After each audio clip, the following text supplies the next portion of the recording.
The mining station orbited the red dwarf star in silence. Inside, 243 people worked their shifts, extracting rare minerals from the asteroids that drifted through the Proxima Centauri system. It was boring work far from Earth, but it paid well. Most of the miners were saving money to buy homes back on Earth or Mars. Some were running from bad memories. Others just liked the quiet of space. Sarah Chen was in the cafeteria drinking coffee when the alarm started screaming. She dropped her cup and ran to the nearest window. What she saw made her blood freeze. Ships, huge ships, 12 of them, each one larger than anything humanity had ever built. They were dark purple and covered in strange symbols that glowed with a sickly green light. The ships didn't look like they belonged in the same universe as human technology. They were wrong somehow, like looking at a predator that had evolved on a different world.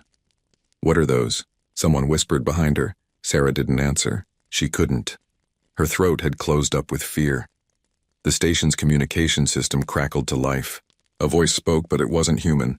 It sounded like rocks grinding together, like metal scraping against metal. The words came through a translator that made them flat and emotionless. Submit or perish, that was all. 3 words. No explanation. No negotiation. No chance to respond. The lead ship fired. The weapon didn't look like anything from human science fiction. There was no bright laser beam, no glowing plasma bolt. Space just seemed to twist and tear, and then the entire mining station was ripping apart. Metal screamed. Air rushed out into the void. People who had been drinking coffee or playing cards or sleeping were suddenly exposed to vacuum. Sarah Chen didn't feel the impact that killed her. She died instantly when the section she was in exploded. So did the 242 other people on the station. The alien ships didn't stay to confirm the kill.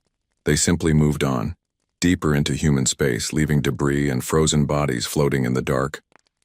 On Earth, in the emergency session of the United Earth Assembly, the mood was dark. The holographic display at the center of the room showed the destruction on repeat. 243 faces appeared on the screens around the walls. Men and women of all ages, all backgrounds, all dead. They didn't even wait for a response, said Admiral James Park.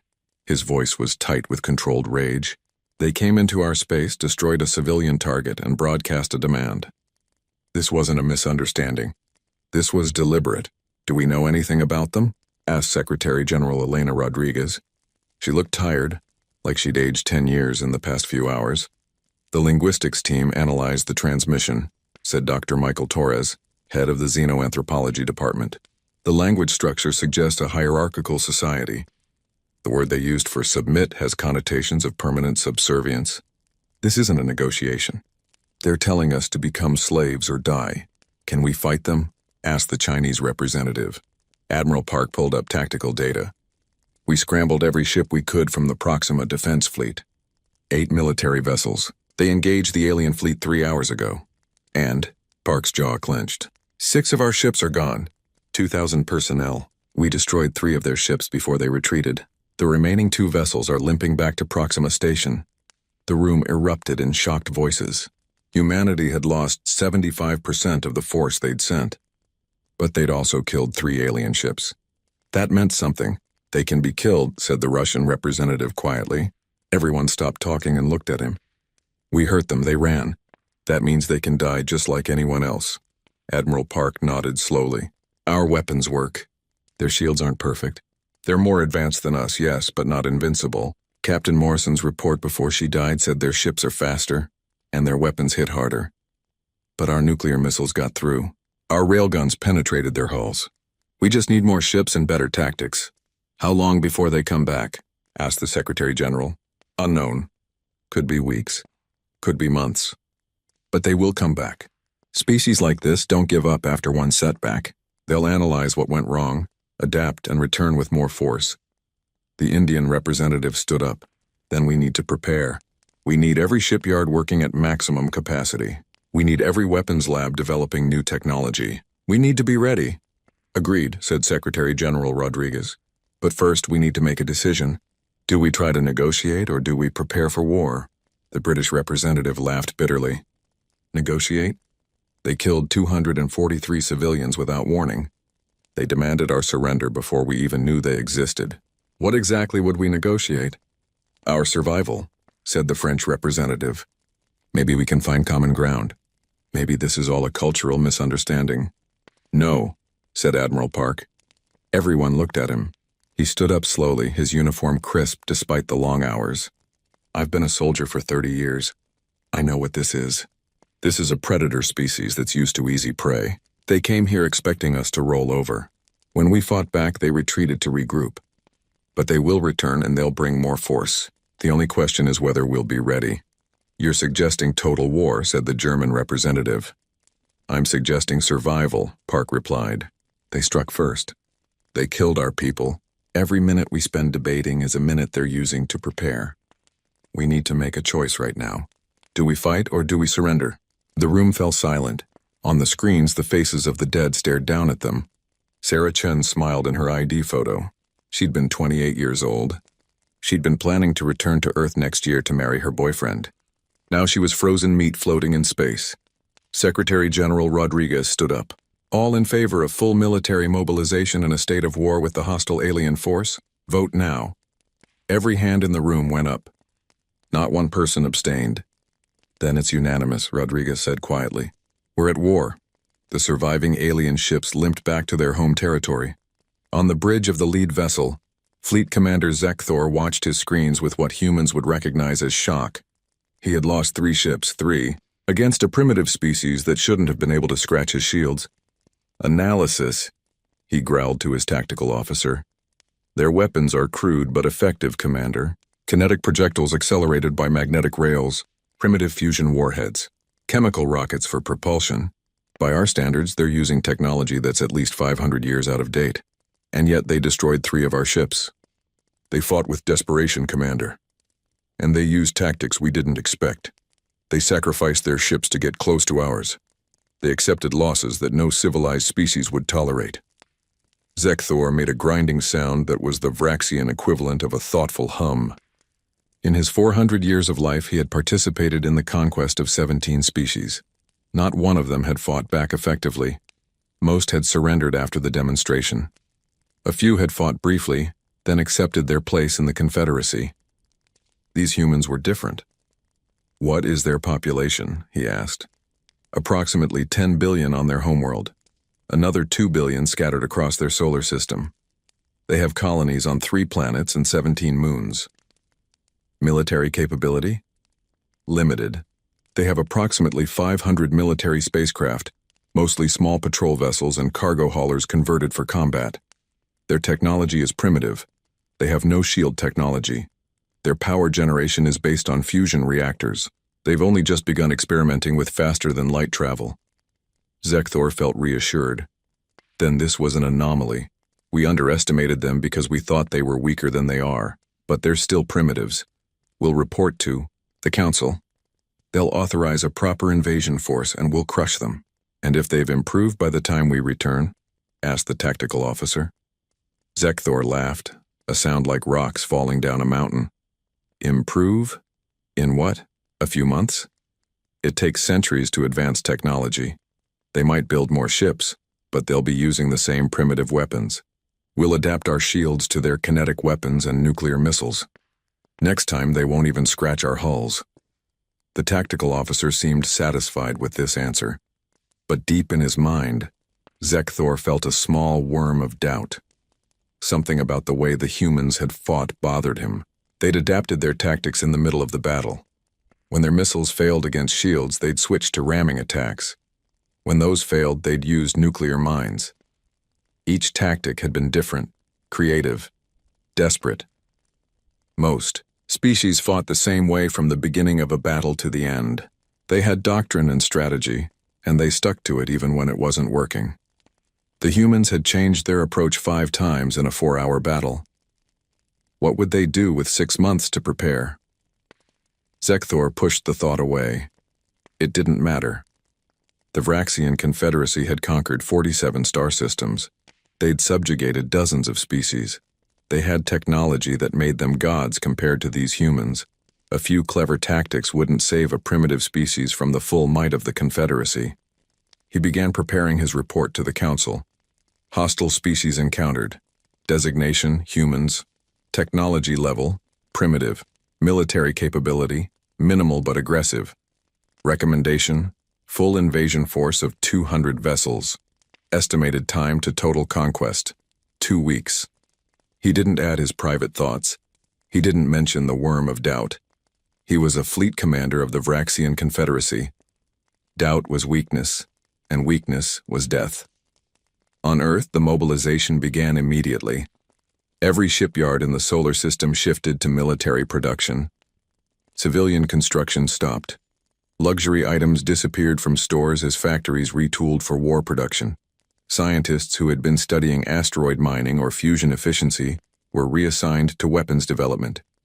In a bunker deep beneath the Swiss Alps, the brightest minds in human science gathered for an emergency conference. Dr. Sarah Kim, head of the Advanced Weapons Division, stood before a holographic display showing schematics of the alien ships. "We have debris from the 3 ships we destroyed," she said, "and we have sensor data from the battle. Here's what we know." The display zoomed in on the alien hull material. "Their armor is a carbon titanium composite we've never seen before. It's strong, but it's not indestructible. Our railguns punch through at close range. That means kinetic weapons work." "What about their shields?" asked a physicist from India. "That's where it gets interesting," Dr. Kim said. The display changed to show energy readings. Their shields are some kind of electromagnetic field that deflects or absorbs incoming projectiles. But they have a refresh rate. After they block a hit, there's a tiny gap, maybe a tenth of a second, where they're weak. Our computers are too slow to exploit it, but if we developed better targeting AI, we could time our shots to hit during the weak point, finished a programmer from Japan. "I can write that algorithm." "Good, do it." "Next, their weapons." The display showed the strange space-twisting effect. "We have no idea how this works. It's not plasma, it's not lasers, it's not kinetic. Our best guess is they're creating temporary gravitational shears. We can't replicate it, and we can't shield against it with current technology. But we did notice something." She played the battle footage in slow motion. "Their weapons have incredible range, but they take time to charge. About 5 seconds between shots from each weapon mount. That means if we can close the distance quickly, we can get inside their firing cycle." "That's suicide," said an admiral. "Our ships aren't fast enough." "Then we make them faster," Dr. Kim said firmly. "We strip everything non-essential. No luxury quarters, no recreational facilities, no comfort. Just weapons, engines, and life support. We build ships that are fast and disposable." "You're talking about turning our people into missiles," someone said. "No," Dr. Kim said quietly. "I'm talking about giving them a chance to kill the enemy before the enemy kills them. Right now we're in a knife fight with someone who has a gun. We need to close the distance and make it a brawl." The room was silent for a moment. Then the admiral nodded. "How long?" 6 months for the first new ships. 3 months if we cut corners and accept higher risk." "Cut the corners. Risk doesn't matter if we're all dead." Around the world, similar conversations were happening. Weapons scientists were working on new missiles, new railguns, new tactics. Military strategists were studying the battle footage frame by frame, looking for weaknesses. Psychologists were trying to understand the alien mindset. Linguists were analyzing the 3-word message, trying to learn everything they could about the enemy. And in her office, Secretary General Rodriguez sat alone, looking at the faces of the 243 dead. She had authorized total war. She had bet humanity's future on the belief that they could win against a superior enemy. She picked up a pen and wrote a single sentence in her diary. "They think we're weak. They think we'll break. They have no idea what humans do when we're cornered." She closed the book and went back to work. There was a war to win, and humanity would either triumph or die. There would be no surrender. There would be no second chance. The aliens had struck first, and they would learn what that meant. They would learn that humans don't repeat their mistakes, and they don't forget. 6 months had passed since the first attack. 6 months of humanity working harder than it had ever worked before. The shipyards around Earth, Mars, and the outer colonies ran 24 hours a day. The lights never went off. The factories never stopped. People worked in shifts, sleeping in bunks near their stations, eating meals in 5 minutes, then going back to work. Dr. Sarah Kim hadn't slept more than 4 hours a night in half a year. Her team had tested 73 different weapon designs. 60 of them had failed. 10 had killed the test pilots. 3 had worked. She stood now in the weapons testing facility orbiting Jupiter, watching through thick reinforced glass as a new laser cannon charged up. The weapon was brutal in its simplicity. It took every bit of power from a ship's reactor and focused it into a single beam of coherent light. It could only fire 3 times before the reactor needed to cool down, but each shot carried enough energy to boil a lake. "Fire," she ordered. The laser lanced out across space, invisible except where it intersected with test debris. A chunk of asteroid the size of a building simply ceased to exist. The rock didn't explode. It didn't melt. It vaporized instantly, turned into plasma by temperatures that matched the surface of a star. "Beam cohesion?" she asked. "Perfect, Doctor. No dispersion at effective combat range. Recharge time? 20 seconds. Much better than the previous design." Dr. Kim allowed herself a small smile. It was the first smile she'd had in 6 months. "Install it on all new ships. Retrofit the existing fleet as fast as possible." She moved to the next testing bay. Here, engineers were working on magnetic acceleration cannons. These weren't like the old railguns. These used superconducting magnets to accelerate projectiles to 10% of light speed. At that velocity, even a small piece of metal carried kinetic energy equivalent to a nuclear bomb. "Problems?" she asked the lead engineer. "Just one, Doctor. At these speeds, friction with stray atoms in space creates heat. The projectiles melt before they reach the target. Solution? We coat them in an ablative shell that burns away, protecting the core." "Works perfectly. We tested it an hour ago." "Show me." The engineer ran the test footage. A small tungsten rod no bigger than a baseball shot from the cannon.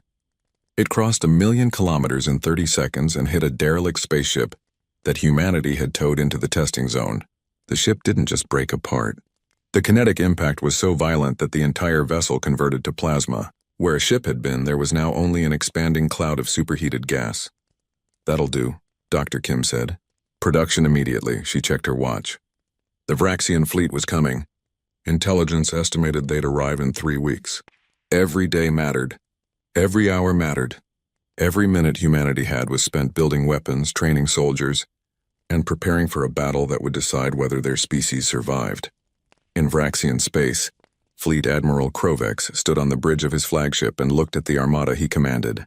200 ships. The largest fleet the Confederacy had assembled in 3 generations. Enough firepower to crack planets and boil oceans. He felt confident. The analysis of the human weapons had been thorough. He knew their capabilities now. He knew their limitations. His shields had been calibrated to deflect their primitive kinetic weapons. His armor had been reinforced against their nuclear missiles. His ships were faster, stronger, and carried more firepower than the entire human fleet combined. "Status of the invasion force?" he asked his second-in-command. "All ships report ready, Admiral. Troop transports are loaded with occupation forces.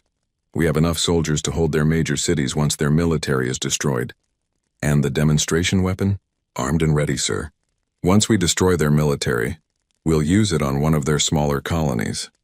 They'll see what happens to species that resist. Then they'll surrender." Krovex nodded. It was standard Confederacy procedure. Crush the military, destroy a city or two to break morale, then accept surrender. By this time next month, humanity would be another subject species, working in Vraxian factories and mines. Their homeworld just another resource to be exploited. All ships prepare for jump to human space. We go to war. 200 ships activated their faster-than-light drives. Space folded, twisted, and they vanished, traveling in seconds across distances that would take light years to cross. When they emerged, they were at the edge of the solar system. Earth's sun was a bright dot in the distance. Sensors immediately picked up human ships. Lots of them. How many? Krovex demanded. "Counting now, sir. 50, 75, 120. "Admiral, they have at least 200 ships." Krovex felt a moment of surprise. 200 ships in 6 months? Impossible. No species could build that fast. They're not all military grade, the sensor officer continued. Most appear to be converted civilian vessels. Cargo haulers with weapons attached. Mining ships with armor plating. They're desperate, Admiral. They've converted everything they have. Krovex relaxed. Desperation meant weakness. It meant humanity had thrown everything into this one defense. When he crushed this fleet, they'd have nothing left. All ships advance. Destroy everything! The Vraxian armada moved forward like a purple tidal wave. Their weapons charged. Their shields glowed with power. This would be a massacre, and the humans would learn what it meant to defy the Confederacy. The human fleet spread out, forming a loose sphere around the approaching Vraxian ships. It was a strange formation. Krovex had never seen anything like it. "They're trying to surround us," his tactical officer said. "But they don't have the numbers. We'll simply blast through them. Do it." All ships fire at will. The Vraxian weapons activated. Space twisted and tore. The gravitational shear weapons reached out across thousands of kilometers, designed to rip the human ships apart just like they destroyed the mining station 6 months ago. But the human ships didn't rip apart. They had new shields. Not the same technology as Vraxian shields, but something different. Magnetic fields that deflected the gravitational weapons just enough to keep the ships intact. The fields didn't stop the weapons completely. Ships still took damage. Hulls still buckled. But they didn't explode. They didn't tear apart like paper. And then the humans fired back. The lasers came first. Dozens of brilliant beams lanced across space, focused on individual Vraxian ships. The beams didn't just hit, they burned. Vraxian shields, calibrated to stop kinetic projectiles and deflect missiles, did almost nothing against concentrated light. The lasers punched through and struck armor. Metal boiled. Hulls breached. Atmosphere vented into space. Shields are ineffective against directed energy weapons. Someone screamed on the Vraxian command channel. Adjusting shield frequency. The adjustment took time. Time the humans didn't give them. Before the Vraxian shields could adapt, the second wave hit. The magnetic acceleration cannons fired. The tungsten rods coated in their ablative shells crossed the distance in seconds. They hit Vraxian ships at 10% of light speed, and the impacts were catastrophic.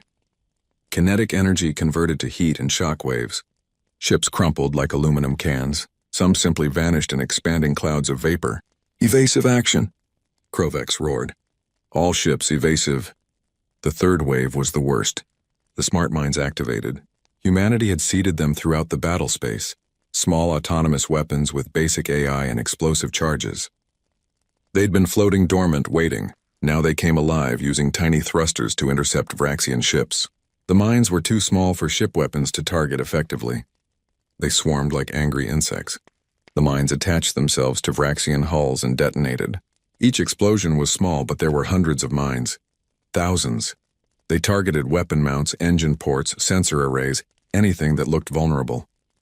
Even when they didn't destroy a ship, they crippled it, leaving it blind and helpless. The battle lasted 4 hours. When it was over, only 31 Vraxian ships remained, and most of those were damaged. 169 ships had been destroyed. Almost 20,000 Vraxian soldiers were dead. The human fleet had lost 15 ships. 15. On his crippled flagship, Krovex stared at his screens in shock. This wasn't possible. This couldn't be happening. 6 months ago, humans had been fighting with primitive weapons. Now they had lasers that burned through shields, kinetic weapons that hit like asteroids, and autonomous mines that hunted ships. "How?" he whispered. "How did they advance so fast?" His tactical officer, injured but alive, looked at him with the Vraxian equivalent of terror. "They learned, Admiral. They studied our ships. They saw our weaknesses, and they built weapons specifically to exploit those weaknesses. That's not possible. Technology doesn't advance that fast. It takes decades, centuries. Apparently not for humans, sir." A transmission came through from one of the human ships. A woman's face appeared on the screen. She looked tired, but there was steel in her eyes. "Fleet Admiral Krovex. I'm Admiral Jennifer Morrison of the United Earth Navy. I survived your first attack on Proxima Station by luck. My ship was on patrol when you murdered 243 civilians. I've spent the last 6 months making sure I'd be ready when you came back." Krovex said nothing. What could he say? "You're going to retreat now," Morrison continued. "You're going to go back to your Confederacy, and you're going to tell them what happened here. Tell them we're not like the other species you've conquered. Tell them we learn. Tell them we adapt. And tell them that if they come back, we'll be even more ready than we were today. The Confederacy will never accept this defeat," Krovex said, finding his voice. "We will return with a force that—" Yeah, Morrison interrupted. "You'll return with overwhelming force. You'll crush us. You'll make us pay. We've heard it all before. 6 months ago you came here to demonstrate your power. Today we demonstrated ours. If you want to come back and learn the lesson a third time, be our guest. We'll be waiting." The transmission cut off. The human fleet began moving away, leaving the crippled Vraxian ships floating in space. They didn't even bother finishing off the survivors. It was a message: "You're not worth the ammunition." Krovex ordered his surviving ships to retreat. As they jumped away, he composed a message to the Confederacy Council. His hands shook as he recorded it. "Council members, I must report a complete disaster. The humans have advanced far beyond our predictions. They possess weapons we've never encountered, directed energy weapons that bypass our shields, kinetic weapons that strike with incredible force, autonomous systems that hunt our ships. I strongly recommend immediate negotiations for peace. I do not believe we can win a war against this species." He knew what the Council would say. They would call him a coward. They would say the Confederacy had never surrendered, never negotiated, never backed down. They would send another fleet, bigger and more powerful, and the humans would be waiting, with new weapons and new tactics, ready to teach the Confederacy another lesson. For the first time in his long life, Krovex felt something he'd never experienced before. Fear. Not fear of dying in battle, that was honorable. Fear of facing an enemy that learned from every mistake, that adapted faster than should be possible, that turned every defeat into a lesson, and every lesson into a weapon. The humans didn't fight like the other species. They didn't follow patterns. They didn't repeat themselves. Every time you faced them, they were different, better, more dangerous. How did you defeat an enemy like that? On Earth, the celebration was brief. Yes, they'd won.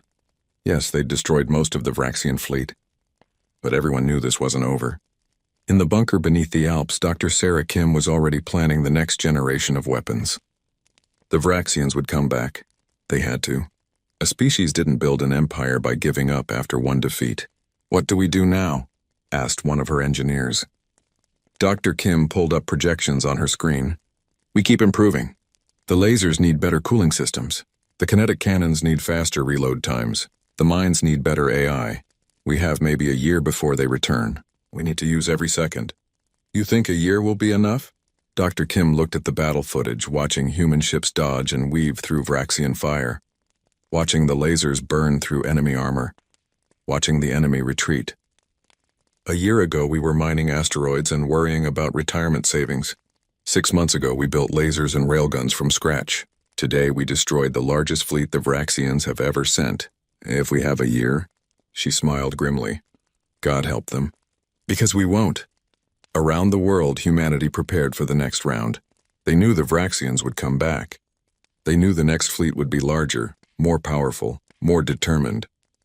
They also knew that humans had one advantage the Vraxians didn't understand. Humanity's greatest strength wasn't weapons or technology. It was the ability to learn from mistakes and make sure they never repeated them. The Vraxians had attacked twice now. Both times humanity had been ready with new tactics and new weapons. If the Vraxians came a third time, they would find something they'd never encountered before. They would find that humans didn't just learn from their own mistakes.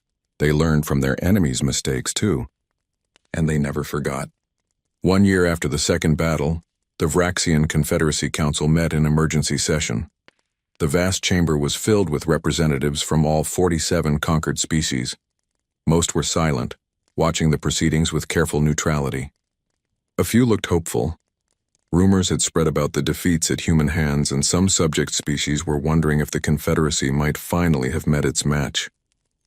Supreme Council leader Vorthax stood at the center of the chamber. He was ancient, even by Vraxian standards over 600 years old, and he had overseen the conquest of 30 systems personally. He had never negotiated, he had never compromised, and he was not about to start now.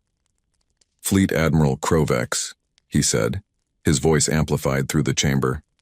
"You request that we negotiate with the humans. You suggest we accept defeat. Explain."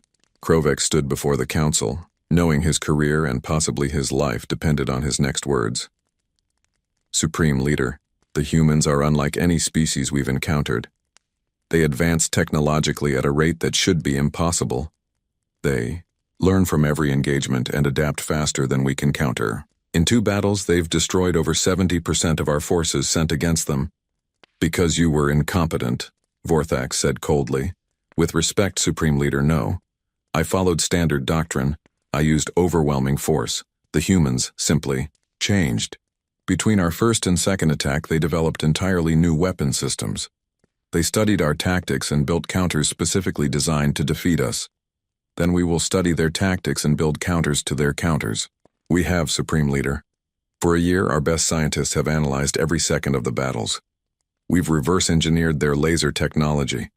We've adapted our shields. We've improved our weapons. I am confident that with sufficient force, we can defeat them. Vorthax leaned forward. Define sufficient force. 2,000 ships, Supreme Leader. 15% of our entire military. And we must bring the planet cracker weapons. If we cannot defeat their fleet, we must be prepared to destroy their colonies, to show them the price of resistance. The chamber erupted in shocked voices. 2,000 ships. It was unprecedented. The largest force the Confederacy had ever assembled for a single campaign. You ask us to commit resources needed to defend our entire empire to crush one planet? Another council member demanded. I'm asking us to end this before it becomes worse, Krovek said. Every day we wait, the humans grow stronger. We must strike now with everything we have and break them completely. Because if we don't... He paused. If we don't, I believe they will eventually strike us. Laughter echoed through the chamber. The idea of a single planet attacking the mighty Confederacy was absurd. Ridiculous. Approved, Vorthax said, cutting through the laughter. Assemble the fleet. Crush the humans. Make an example of them. So horrific that no species will ever dare to resist us again. On Earth, intelligence officers watched the Vraxian buildup with growing concern. Spy satellites in Vraxian space, disguised as asteroids and space debris, sent back images of the massive fleet assembling. 2,000 ships. It was more than anyone had expected. Secretary General Rodriguez called an emergency meeting.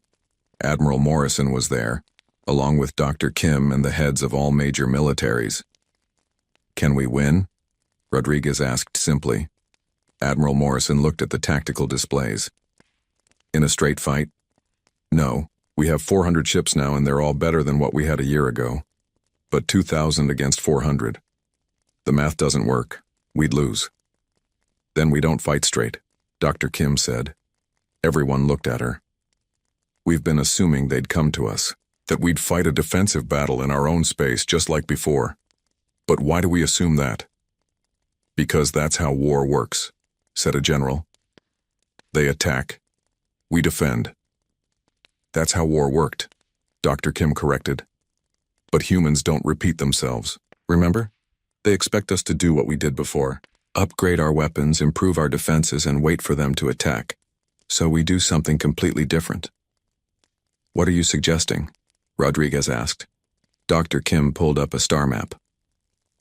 We've been working on new FTL technology based on principles we've learned from captured Vraxian ships. Our version is faster but less stable. We can't use it for long journeys, but for short jumps? She smiled. We can jump from here to here. Her finger traced a line from human space to deep inside Vraxian territory. While their fleet is traveling to attack us, we attack them. The room fell silent. It was crazy. It was reckless. It was exactly the kind of thing humans did when cornered.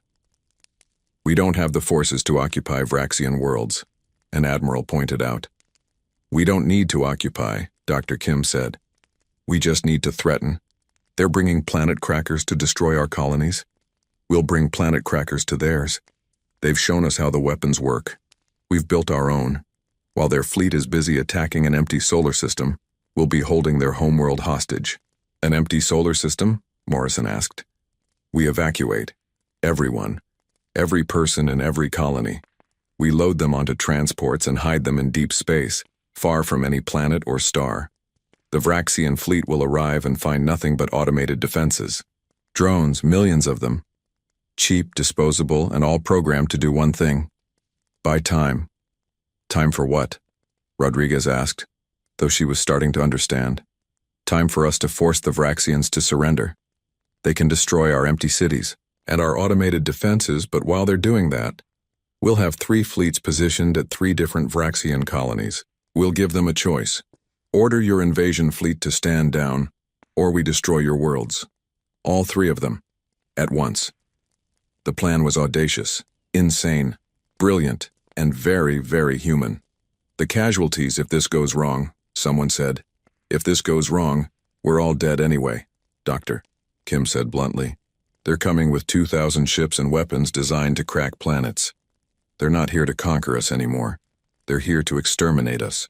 So we make sure they understand. If we die, we're taking them with us. Admiral Morrison stood up. I'll lead the strike on the first Vraxian colony.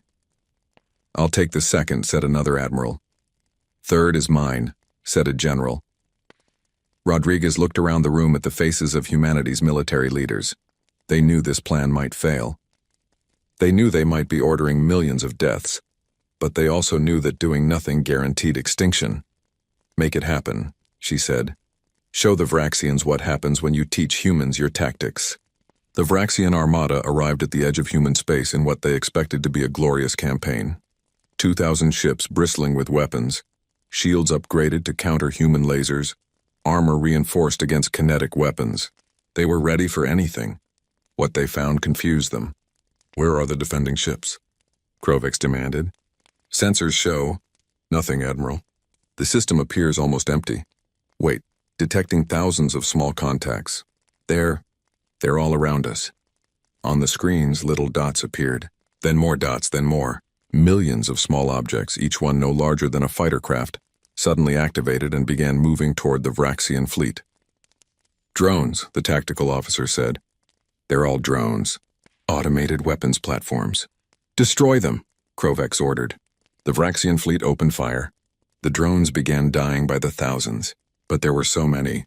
For every one destroyed, 10 more appeared from hidden positions among the asteroids, the moons, the cold storage depots in deep space.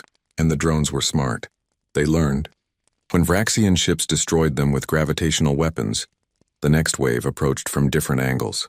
When shields blocked them, they adapted, swarming together to overwhelm the defenses. They were cheap and disposable, but there were millions of them, and each one carried enough explosive to damage a ship. Where are the human ships? Krovex demanded again. This made no sense. The drones were an annoyance, but where was the real defense? That's when the communication came through. A human face appeared on every Vraxian screen simultaneously. It was Admiral Morrison. Fleet Admiral Krovex, I'm going to save us both some time. Look at these coordinates. She transmitted 3 sets of numbers. Krovex's sensor officer checked them. Admiral, those are Vraxian colonies. New Terra, Vormak, and Kesith Prime. Correct, Morrison said. Right now we have 3 fleets at those locations. Each fleet carries the same planet cracker weapons your fleet is carrying. Each fleet is aimed at a civilian population center. 20 million Vraxians on New Terra. 35 million on Vormak. 50 million on Kesith Prime. All of them are about to die unless you stand down immediately. Krovex felt his blood freeze.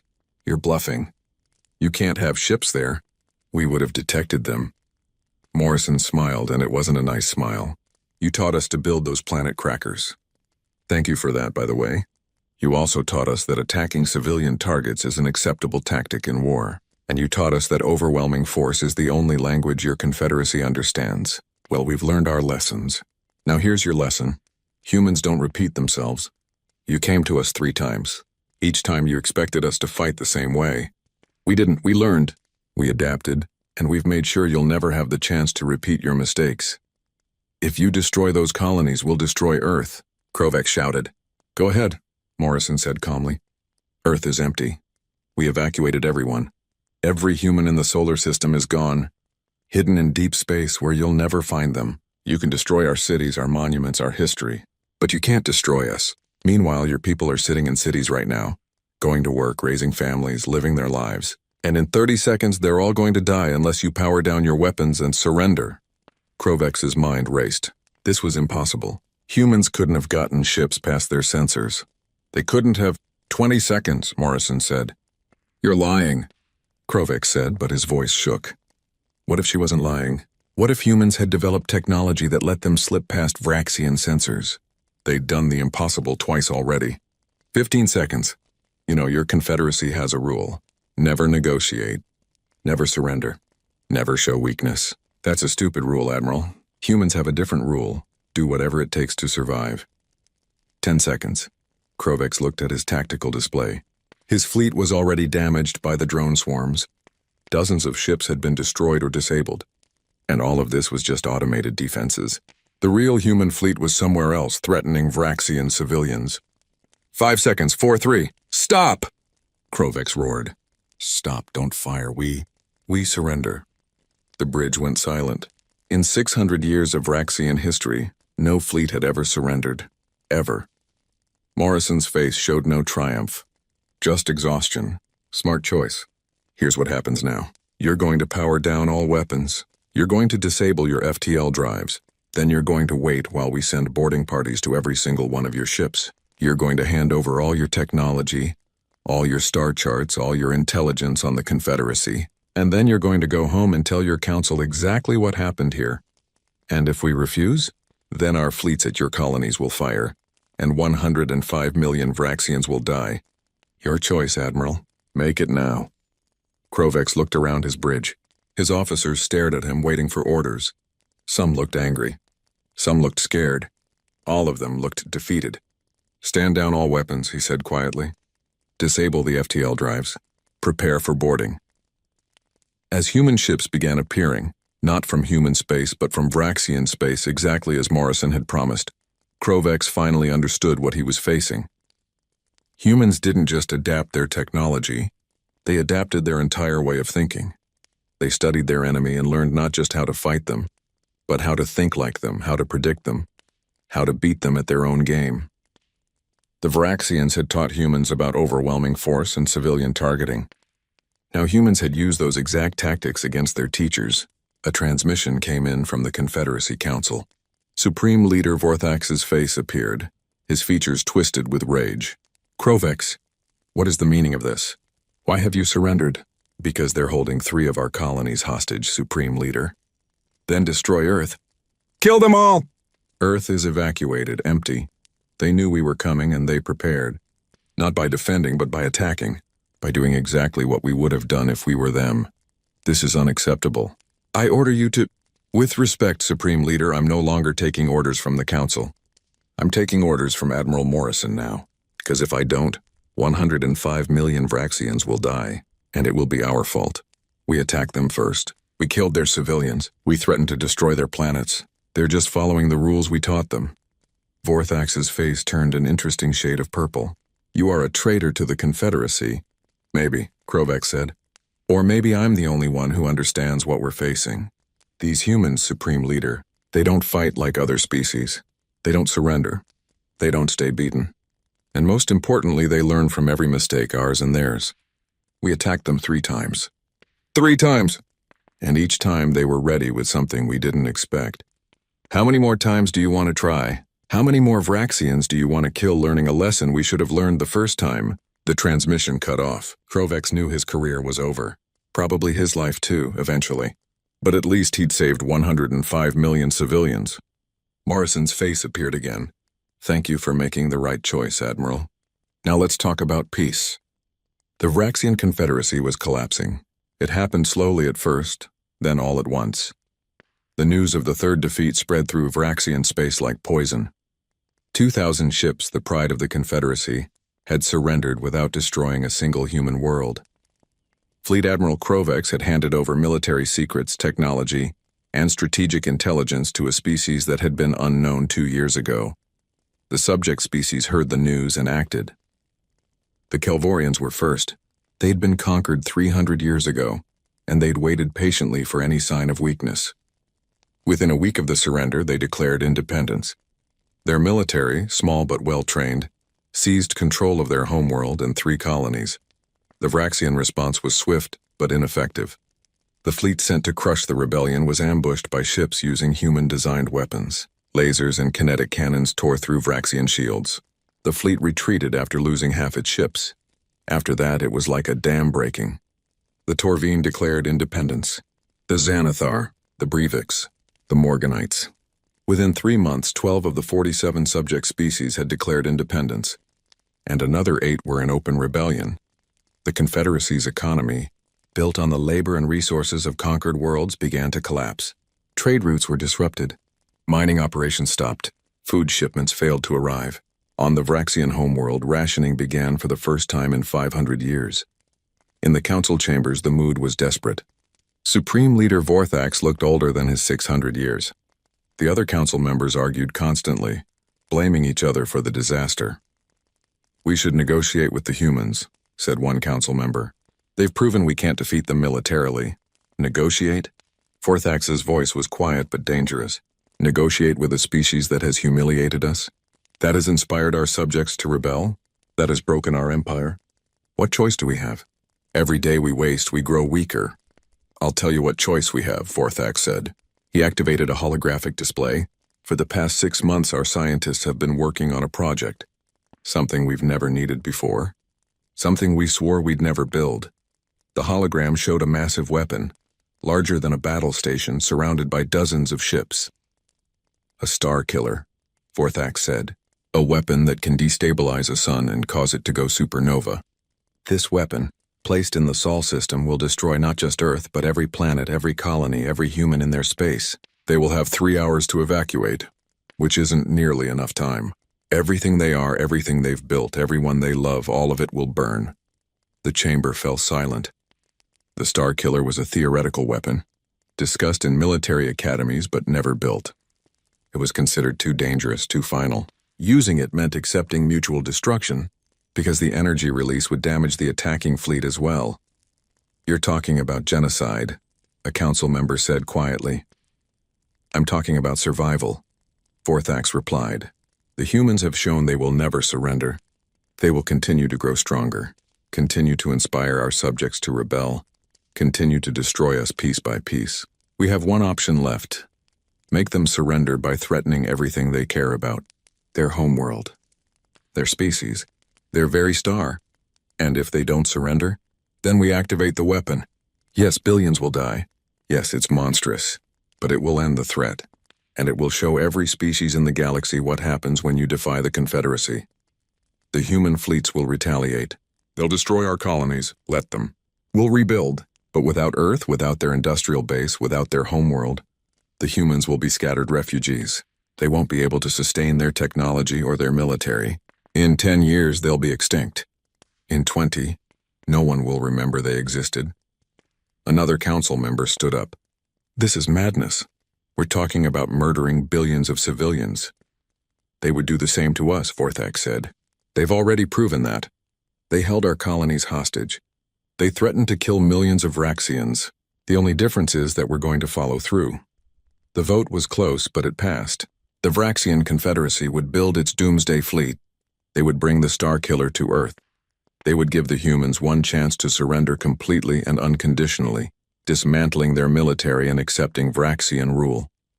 If the humans refused, the weapon would fire. It was the desperate gamble of a dying empire, and everyone in the room knew it. But desperation makes people do terrible things. Earth's intelligence services picked up the construction of the Doomsday Fleet within days. Spy satellites watched as the Vraxians built the massive Star Killer. Scientists analyzed the design and confirmed humanity's worst fears. "It'll work," Dr. Sarah Kim said at the emergency briefing. Her face was pale. "If they get that weapon into our solar system and activate it, we have maybe 3 hours before the sun explodes. Not enough time to evacuate even a fraction of our population. Can we destroy it?" Admiral Morrison asked. "It's heavily shielded and surrounded by 800 warships. The largest fleet we can assemble is 400 ships, and that's stripping every defensive position. Even if we won the battle, which isn't guaranteed, we'd take heavy casualties. And if even one ship gets through with the weapon, everyone dies." Secretary General Rodriguez finished. She looked around the room at humanity's leaders. "Options? We could surrender," someone suggested. "Accept Vraxian rule. At least we'd be alive, would we?" Admiral Morrison asked. "They've lost 70% of their empire because of us. They're not going to accept a simple surrender. They'll want revenge. They'll want to make an example of us so horrific that no other species will dare to rebel." "We could run," another voice said. "Load as many people as we can onto ships and scatter across the galaxy. And leave 8 billion people to die?" Rodriguez shook her head. No, if we run, we're admitting we can't win. We're admitting humanity's best strategy is to hide and hope they don't find us. Dr. Kim looked at the analysis of the Star Killer. Her mind was racing, thinking through possibilities, discarding ideas, looking for anything that might work. Humans had won 3 times by doing the unexpected, by learning from their enemies, by adapting faster than anyone thought possible. What would the Vraxians expect them to do? They'd expect panic. They'd expect desperate military strikes. They'd expect either surrender or a final suicidal attack. So what should humanity do instead? An idea began to form. It was crazy. It was dangerous. It might not even be possible. But it was unexpected, and that meant it might work. I have an idea, she said slowly, but you're all going to hate it. Everyone looked at her. The Vraxians think they understand us now. They've fought us 3 times. They've studied our tactics. They think they know how we think. But there's one thing they don't know. One thing we haven't shown them yet.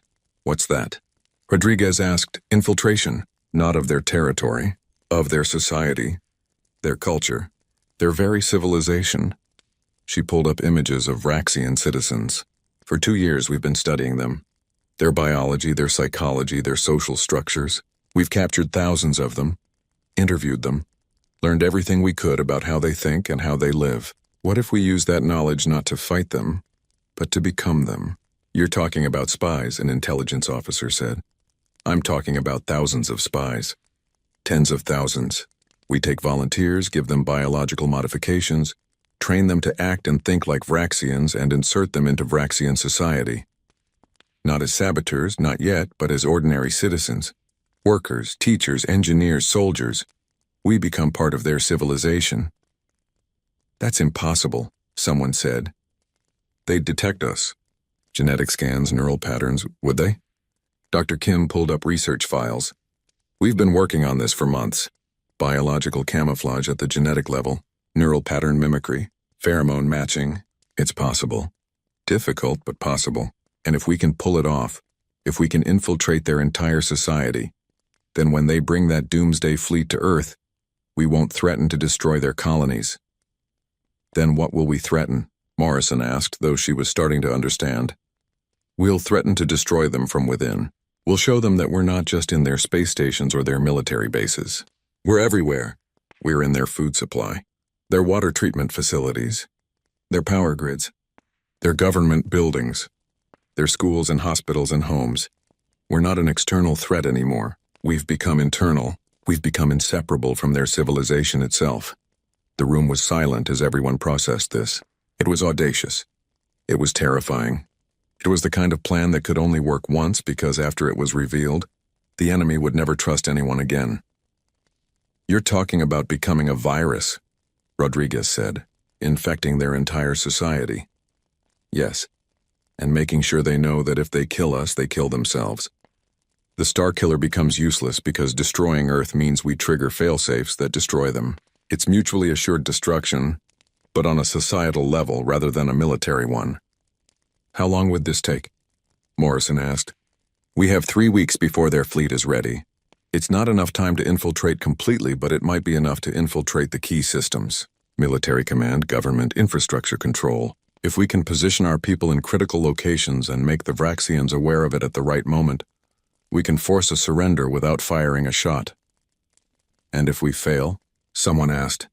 Then we fail spectacularly and the sun explodes and everyone dies. But we're facing that outcome anyway if we do nothing. Rodriguez looked around the room. This plan requires volunteers who might never come home. It requires people willing to give up their identities, their families, their very humanity, to become Vraxian. Who would do that? Admiral Morrison stood up. I would. After the Vraxians killed those 243 people at Proxima Station, I promised myself I'd do whatever it took to stop them. If that means becoming one of them to save humanity, then that's what I'll do. I'll go too, Dr. Kim said. I've spent 2 years learning how to kill them. Time to learn how to infiltrate them. Around the room, others stood up. Military officers, scientists, engineers, intelligence operatives. People who understood that this might be humanity's last chance. Then we proceed, Rodriguez said. May God help us all. The transformation process was brutal. Volunteers underwent genetic modification, bone restructuring, neural rewiring. Their faces changed. Their bodies changed. Even their thoughts began to change as they learned to think like Vraxians, to react like Vraxians, to be Vraxian in every way except their loyalty. Dr. Kim, now going by the Vraxian name Kirvana, looked at herself in the mirror and barely recognized what she saw. Purple skin, different bone structure, eyes that could see in different spectrums. When she spoke, it was in the grinding, rock-like Vraxian language. "How do you feel?" asked the technician monitoring her transformation. "Wrong," she said. "Like I'm wearing someone else's skin. Because I am. That feeling will fade. The neural modifications will help you think like them, act like them. Within a few weeks, being Vraxian will feel natural. And if it feels too natural, if I forget who I really am?" The technician handed her a small device no larger than a grain of rice. "This is your anchor. It's implanted in your brain, hidden from any scan the Vraxians have. If you ever doubt who you are, if you ever feel like you're losing yourself, you activate this. It'll remind you that you're human, that you're Sarah Kim, that you volunteered for this mission." She took the device. "How many of us are there?" 50,000 volunteers, all undergoing the same transformation, all preparing to infiltrate Vraxian society. It's the largest intelligence operation in human history. 50,000 people, 50,000 humans giving up everything to become the enemy. Some would be discovered. Some would be killed. Some might actually forget who they were and become truly Vraxian. But if it worked, if they could infiltrate deeply enough, they might save 8 billion lives. "When do we deploy?" she asked. "Tomorrow. You'll be inserted into Vraxian civilian populations across their territory. Your cover story is that you're a refugee from one of the rebellious colonies. You'll find work, build a life, and wait for the signal. It might be days. It might be weeks. But when the signal comes, you'll activate your mission protocols and show the Vraxians that humans aren't just in space. We're everywhere," Kim finished. She looked at her Vraxian face in the mirror one last time, then turned away. "Let's get started. We've got a war to win from the inside." 3 weeks after the infiltration began, the Vraxian Doomsday Fleet was ready. 800 warships surrounded the Starkiller, a weapon so large it had to be towed by a dozen ships working together. The weapon looked like a massive spike covered in power conduits and exotic matter containment fields. When activated, it would inject unstable particles into a star's core, causing a chain reaction that would lead to supernova. Fleet Admiral Krovex stood on the bridge of his new flagship. After his surrender at the third battle, he'd been stripped of rank and imprisoned.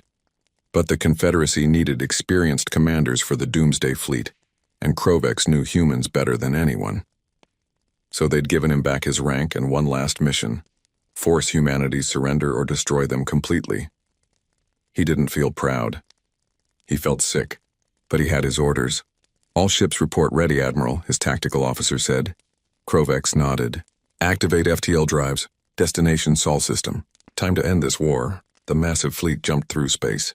When they emerged at the edge of the solar system, they found what they expected: a human defensive fleet. 400 ships arranged in battle formation around Earth. But the humans didn't attack. They just waited.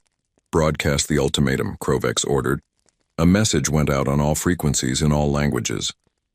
"People of Earth, this is Fleet Admiral Krovex of the Vraxian Confederacy.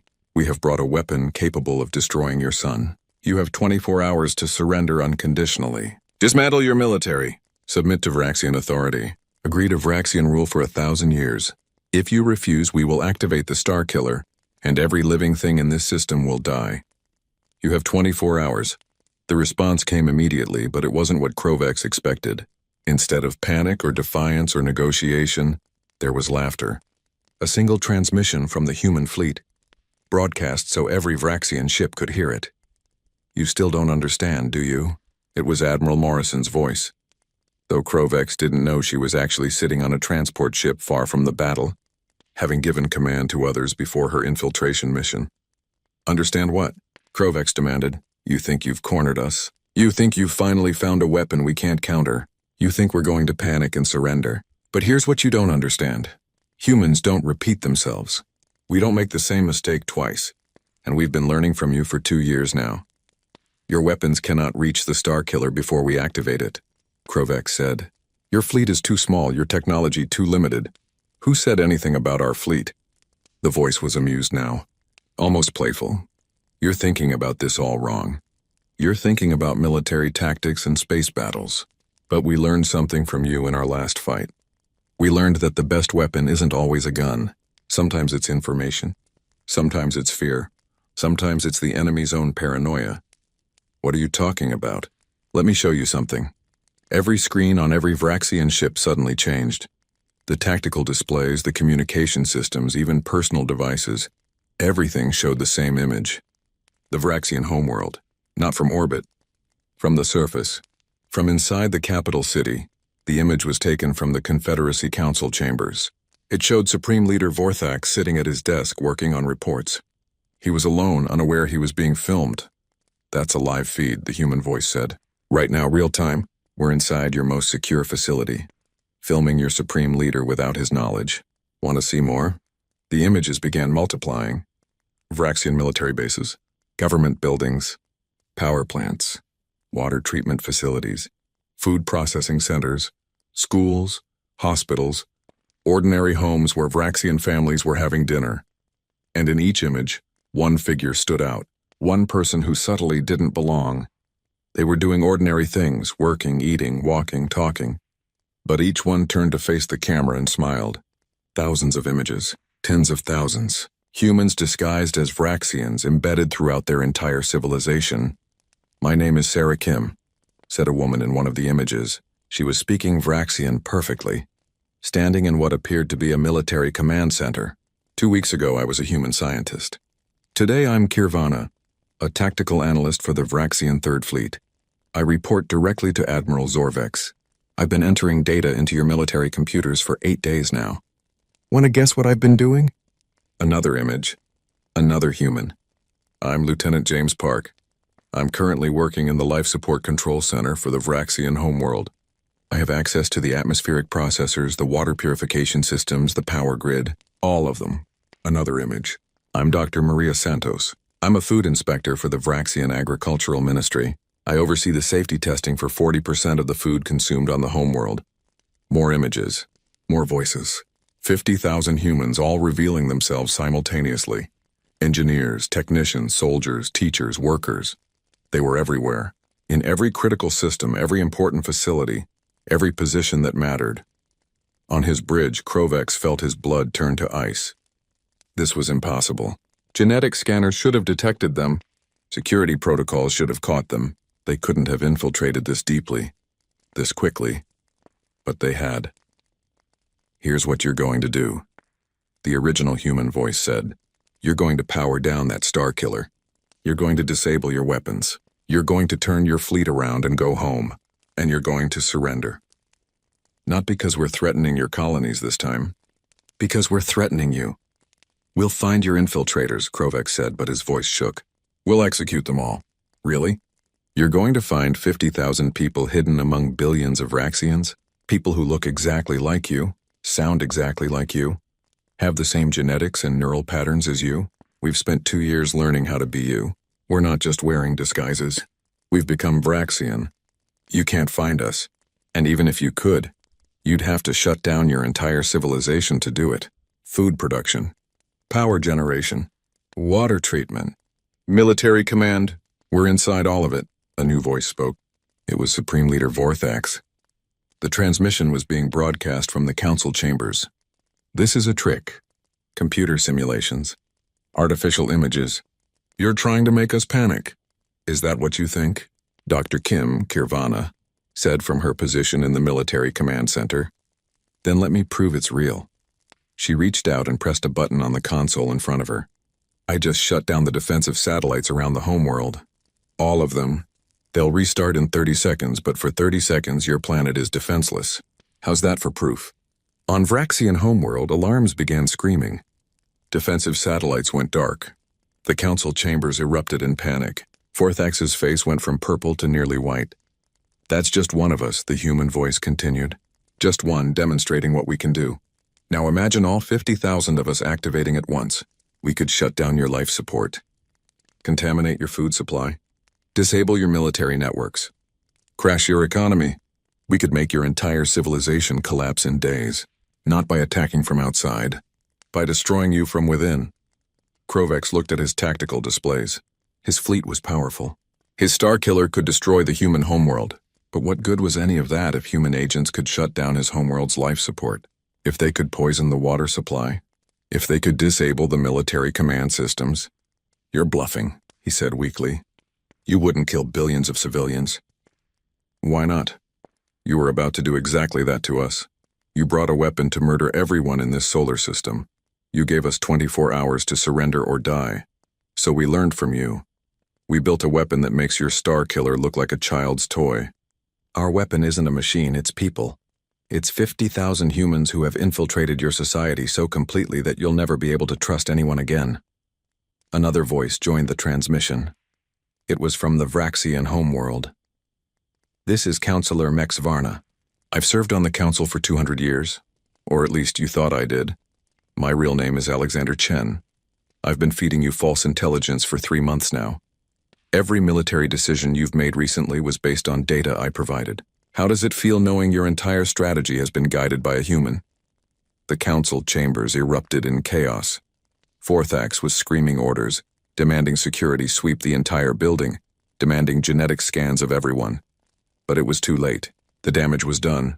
The paranoia was spreading. Here's the truth, the human voice said. You can activate that Starkiller. You can destroy Earth and kill 8 billion humans. But the moment you do, we activate our fail-safes. Every human agent in your civilization will begin sabotage operations. Your life support fails. Your food gets contaminated. Your power grids shut down. Your military computers crash. Within a week, your civilization will be in chaos. Within a month, billions of Vraxians will be dead. Not from our weapons, from your own infrastructure turning against you. This is terrorism, Krovex said. No, Admiral, this is war. You taught us how to wage it. You showed us that civilian targets are acceptable. You demonstrated that overwhelming force is the only language you understand. You educated us in the tactics of extinction-level warfare. We're just better students than you expected. Vorthax's voice came through, shaking with rage. If we surrender, what guarantee do we have that you'll remove your infiltrators? None. That's the point. We're not removing them. They're staying exactly where they are, forever. They're going to live as Vraxians, work as Vraxians, die as Vraxians. Their children will be Vraxian. Their grandchildren will be Vraxian. In 3 generations, nobody will remember they were once human. They've sacrificed their identities, their families, their humanity itself to save Earth. And they're staying in position as insurance. If you ever attack us again, if you ever threaten human space, if you ever even think about building another doomsday weapon, they activate. And your civilization dies. The implications crashed down on Krovex like a physical weight. Humans weren't just threatening them now. They were threatening them forever. There would always be human agents embedded in Vraxian society. Always a knife at their throat. Always the knowledge that their entire civilization existed at human mercy.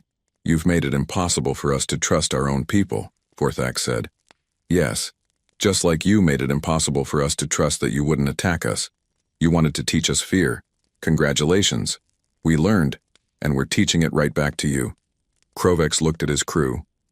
Were any of them human agents? Was his tactical officer secretly working for Earth? His helmsman? His communications officer? How would he ever know? How would anyone in the Confederacy ever know? The human voice softened slightly. We don't want to destroy you, we never did. We just wanted to be left alone. You attacked us 3 times, each time we defended ourselves. Each time you came back with more force. So we had to show you that force isn't enough. That overwhelming military power isn't enough. That you can't defeat an enemy who's willing to become you. What do you want? Krovex asked. Peace. Real peace. Permanent peace. Here's the deal. You dismantle the Starkiller. You withdraw all military forces from human space and from the space of any species that wants independence from the Confederacy. You agree to a mutual non-aggression treaty that lasts 1,000 years. You allow independent observers to verify that you're complying. And in exchange, our infiltrators will simply live their lives. They won't sabotage anything. They won't attack anyone. They'll just be ordinary Vraxian citizens, unless you break the treaty. Then they activate. And if we refuse? Vorthax asked. Then we activate them now. Right now. We shut down your life support, contaminate your water, disable your power, and watch your civilization collapse. Your choice, Supreme Leader. Make it now. The Confederacy Council held an emergency session. The debate was fierce but short. Some council members wanted to fight, to call the human bluff, to refuse on principle, but most understood the reality. They had lost. Not in battle, not to superior weapons.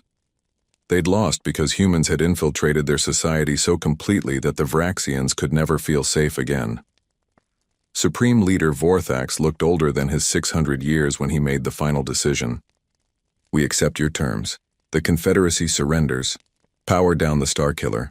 Withdraw all forces. We will sign your treaty. The formal surrender took 3 days to complete. The Vraxian Doomsday Fleet turned around and went home. The Starkiller was disassembled under human supervision. The subject species who wanted independence were granted it. The Vraxian Confederacy, which had ruled 47 systems for 600 years, was reduced to 12 systems and a promise never to expand again. And throughout Vraxian space, 50,000 human agents settled into their new lives. Some had families. Some took jobs they enjoyed. Some rose to positions of power in Vraxian government and military. They lived and worked and eventually died as Vraxians. Their children never knew their parents had once been human. Their grandchildren wouldn't believe it if told. They were the insurance policy, the guarantee, the promise that humanity would never be threatened again. 5 years after the war ended, Secretary General Elena Rodriguez stood before the Galactic Council. It was a new organization, formed after the Confederacy's collapse. Representatives from 73 species attended, including the Vraxians. The war between humanity and the Vraxian Confederacy taught us many lessons, Rodriguez said. The most important is this. We don't have to be enemies. The Vraxians attacked us because they thought we were weak. We defended ourselves because we had no choice. Both sides escalated because neither side understood the other. She looked at the Vraxian delegation. Former Fleet Admiral Krovex was there, now serving as the Vraxian ambassador. He met her eyes and nodded slightly. The Vraxians taught us about warfare, Rodriguez continued. They taught us about tactics and strategy and the price of aggression. We learned those lessons well. Too well, perhaps, but we also learned something else. We learned that the best victory isn't destroying your enemy, it's making them your ally. She pulled up images of reconstruction efforts. Human engineers working alongside Vraxian engineers to rebuild damaged colonies. Human teachers helping to reform Vraxian education. Human doctors treating Vraxian patients. The humans who infiltrated Vraxian society didn't just threaten destruction. They also built bridges. They showed that humans and Vraxians can work together, live together, prosper together. Today, the Vraxian Confederacy is becoming a Vraxian Federation, a democracy, a society that values cooperation over conquest. Krovex stood up to speak. 5 years ago, I would have said humans were a plague to be eradicated. Today, I say they are the best thing that ever happened to the Vraxian people. They didn't just defeat us in war. They defeated the worst parts of our culture, our arrogance, our cruelty, our belief that might makes right. They showed us a better way by becoming us and showing us what we could be. There was applause from the assembled species. Not everyone trusted the new peace. Not everyone believed it would last. But it was a start. After the session, Rodriguez met privately with Krovex. How many of our infiltrators have you identified? She asked. Krovex laughed, though it wasn't entirely a happy sound. Honestly? We've stopped looking. Every time we think we've found one, we realize we can't be sure. Your people are too good at being us. And the truth is, they've been good citizens. They contribute to society. They pay taxes. They raise children. Some of them are genuinely making our civilization better. It's easier to just accept that they're there and move on. That was the idea, Rodriguez said. Make you paranoid enough to never attack us again, but integrated enough that removing them would hurt you more than help you. It worked. I hate that it worked, but it did. Krovex paused. Can I ask you something? The 50,000 infiltrators. Do they ever regret what they did? Giving up their humanity to save Earth? Rodriguez was quiet for a moment. Some do. We get messages occasionally, through secure channels. Some of them miss being human. Some of them have forgotten what it was like. Some have families now, Vraxian spouses, Vraxian children, and they can never tell their loved ones the truth. It's lonely. It's hard. But they volunteered. They knew what they were giving up, and they do it again because they saved 8 billion lives. Heroes, Krovex said softly. Yes, heroes who will never be recognized. Heroes who gave up everything, including the ability to be called heroes. They stood in silence for a moment. Two former enemies who had learned to respect each other through war. Your species has a saying, Krovex said. Humans don't repeat themselves. I've thought about that a lot. You fought us 3 times, and each time you used completely different tactics. You learned from every engagement and evolved faster than we could adapt. That's terrifying, but also admirable. You attacked us 3 times, Rodriguez replied. You repeated the same mistakes over and over. You underestimated us. You relied on overwhelming force. You thought we'd break. And each time, you learned nothing from your failures. That's why you lost. Have we learned now? Krovex asked. I hope so. Because if you haven't, if you ever threaten humanity again, we won't infiltrate your society next time. We'll become your society. Every Vraxian will wonder if their neighbor, their co-worker, their family member is secretly human. You'll tear yourselves apart with paranoia, and we won't have to fire a single shot. Krovex believed her. That was the truly frightening thing. He absolutely believed that humans were capable of doing exactly that. We've learned, he assured her. The Confederacy made a mistake. We won't repeat it. Because we finally understand. Humans don't repeat themselves. But they never forget either, and they will always ensure their enemies don't repeat their mistakes, not because they're merciful, but because they make it impossible. Rodriguez smiled. It wasn't a warm smile. Now you're learning. Maybe there's hope for galactic peace after all. In a small Vraxian town on the colony world of Keseth Prime, a woman named Kirvana taught chemistry at the local school. She had a husband, 2 children, and a small house near the river. Her neighbors liked her. Her students respected her. No one suspected that she'd once been human. Sometimes late at night she would activate the tiny device in her brain, the anchor that reminded her who she really was. She would lie in bed next to her Vraxian husband, look at the purple-skinned faces of her sleeping children, and remember that her real name was Sarah Kim, that she'd once been human, that she'd volunteered to give up everything to save Earth. The memories hurt. They always hurt. She missed Earth. She missed coffee and sunsets and speaking English. She missed being human. But when she looked at her children, she didn't regret her choice. They were alive because she'd made this sacrifice. Earth was alive.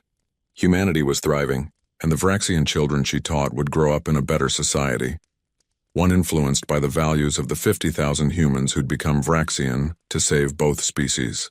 She turned off the anchor and went back to sleep, dreaming of both worlds, the one she'd left behind and the one she'd chosen to protect.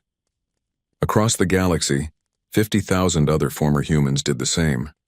They lived their lives. They kept their secrets, and they stood ready, always ready to activate if humanity was ever threatened again. The Vraxians had learned their lesson. Humans don't repeat themselves, and they make absolutely certain their enemies don't get the chance to repeat theirs either.